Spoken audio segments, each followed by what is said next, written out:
Welcome to Japanese in 5, number 3, where we take 5 minutes out of your extremely busy day and we teach you a single concept. Today's concept is because. Because of this reason, this result. Because of this reason, this result. Now, in order to use kara here, you're going to have to know a little bit of Japanese. This isn't really a beginner thing. I believe we teach this in near the end of course 2 or book 2 from the Japanese from Zero book series. I believe it's lesson 10 if you'd like to check it out on yesjapan.com.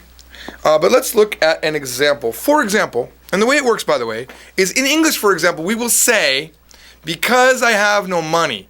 We say the because in the very beginning, and then we say the answer or the result of that. Because I have no money, I can't go. But in Japanese, the because, which is kara, comes in the middle. It's almost like a so. Because I have no money, so I can't go. But you can translate it any way you want. Okane ga nai kara, because I have no money, ikenai desu, I can't go.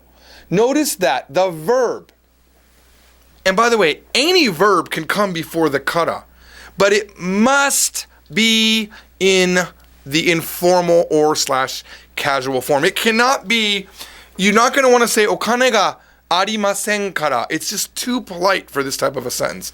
And by the way, the formality of this sentence is determined by the final part. So for example, this has a des, which makes it polite. But if I said, okane ga nai kara ikenai nda, ikenai nda, now I'm saying an informal statement. It's the final part that determines the formality. So let's look at another one with a verb. A little bit of a rude thing to say, but hey, it's possible. Anata ga iku kara, because you are going, ikitaku nai desu. I don't want to go. But this is a rude but polite sentence, right? It's in a polite format because it is ikitaku nai desu. If I wanted to make the entire statement rude, I would say, Anata ga iku kara ikitaku nei nda yo. Ikitaku ne yo. I don't want to go. And that's how you would do it. You take the final sentence, right? So a lot of people get very confused and they think if they want to be polite, that the first part must also be anata ga ikimasu. But it's not. Anata ga iku kara. All right, let's look at another one. Now, we just did verbs. So whenever you learn new grammar in a language, you need to think about how it works with verbs, adjectives, and nouns. Now we're going to do some adjectives. Kyou wa atsui kara. Because today is hot, oyogi ni ikimasu. I will go and swim. Kyou wa atsui kara oyogi ni ikimasu. All right, let's look at another one. Oops, bumped the mic there. Yasui kara 2つ買います.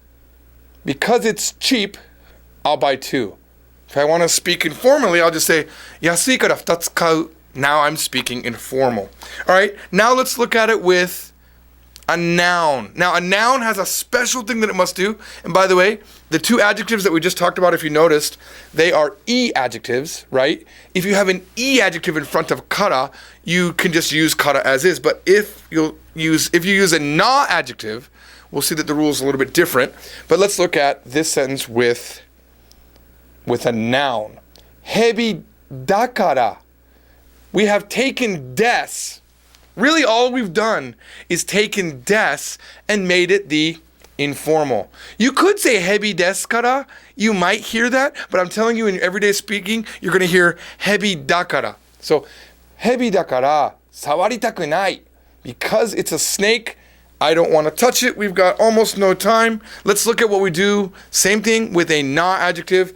You must use dakara. Shizuka dakara kowai desu. I'm scared because it's quiet. You never know who's gonna get you. Shizuka dakara kowai desu. Thank you for watching. Ooh, we had one more. Mou jikan nai kara kono video o owarimasu. Because I have no time, I'm ending this video. See you on the next Japanese in 5. Bye-bye.